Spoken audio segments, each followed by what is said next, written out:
এই তো সকাল সকাল সোজা চলে আসলাম জলখাবার বানানোর জন্য। আবারও চলে আসলাম ছোট্ট একটা মিনি ব্লগ নিয়ে, কারণ তোমরা মিনি ব্লগগুলো দেখতে ভীষণ পছন্দ করো। আজকেও যেহেতু বাড়িতে মিস্ত্রিরা কাজ করছে রিন্টনের, তাই তাদের জন্য সকালের খাবারে আজকে লুচি, তার সঙ্গে ঝিঙে আলুর একেবারে একটা গা মাখা তরকারি রান্না করে নেব।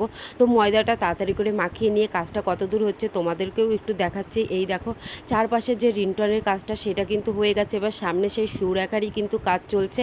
আর এখনও কিন্তু আমার এই ঘরের সিঁড়ির কাজটা আপাতত বাকি রয়েছে। তো যাই হোক, কাজটা তোমাদেরকে একটু দেখিয়ে দিলাম। এবার সোজা চলে আসলাম লুচিগুলো বেলে নেওয়ার জন্য। আর ঝিঙে আলুর তরকারিটা আমি গ্যাসেই বসিয়ে দিয়েছি।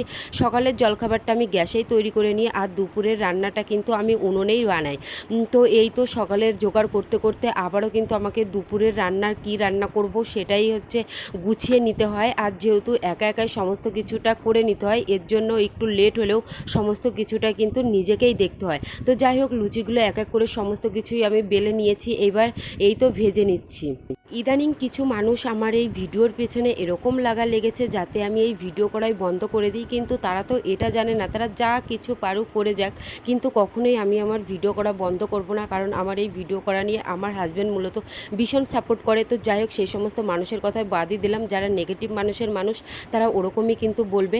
এই তো এখানে আমি কটা লুচি আপাতত 4-5টা মতো ভেজে নিচ্ছি, যাতে তোমাদের দাদাভাইকে তাড়াতাড়ি করে সকালের খাবারটা আমি দিয়ে দিতে পারি। তো যাই হোক, ওকে সকালের খাবারটা দিয়ে নিয়ে তার সঙ্গে লুচিগুলোও ভেজে নিয়েছিলাম। সমস্ত কিছু আর শেয়ার করতে পারলাম না। তো চলো, ভিডিওটি কেমন লাগলো অবশ্যই জানিও।